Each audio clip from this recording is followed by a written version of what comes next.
আলাইকুম কেবল হাল নফরাত সুফ লাইফে সৌদি আরব মোটামুটি প্রায় 5 বছর বিদেশ করলাম।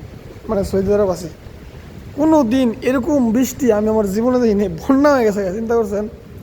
মানে বৃষ্টি তো দেখছি জীবনে, বহুত বৃষ্টি দেখছি। বাঙালি যেহেতু বৃষ্টি দেখাম, বন্যা দেখলাম, বৃষ্টি দেখলাম। সৌদি আরবের ভিতরে আমার জীবনে দেই না। লা ইলাহা ইল্লাল্লাহ মুহাম্মাদুর রাসূলুল্লাহ, আল্লাহ ইলাহা ইল্লাল্লাহ মুহাম্মাদুর রাসূলুল্লাহ, লা ইলাহা ইল্লাল্লাহ মুহাম্মাদুর রাসূলুল্লাহ। ডর লাগে জায়গা, অবস্থা দেখছেন? মানে টোটালি বন্যা হয়েছে। এরকম অবস্থা আমার জীবনে আমি দেই নাই। তাও রিয়াদের মতো একটা শহরের মধ্যে। তাই হয়তো মনটা বুঝিতাম, তাই 12 মাস বৃষ্টি হয়, আবহাওয়া 12 মাস বৃষ্টি হয়।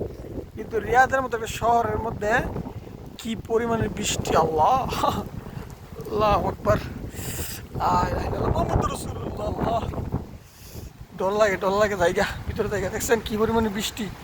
লা ইলাহা ইল্লাল্লাহ মুহাম্মাদুর রাসূলুল্লাহ, লা ইলাহা ইল্লাল্লাহ মুহাম্মাদুর রাসূলুল্লাহ। আল্লাহ, মানে ভয়ঙ্কর পরিস্থিতি সৌদি আরবে বর্তমানে। আবহাওয়া মানে আপনার গোটা একটা সপ্তাহ ধরে এরকম পরিস্থিতি। পুরা ভিতরে সগড়ায় পড়ছে, ইউনিভার্সিটির ভিতরে সগড়ায় পড়ছে পানি। ক্লাসরুম ফাইটা ফাইটা পানি পড়তেছে।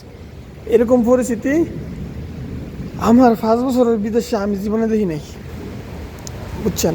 এরকম ফার্স্ট টাইম, তাও রিয়াদের মতো একটা শহরের মধ্যে, যেটার মধ্যে 12 মাস গরম থাকে। আল্লাহ।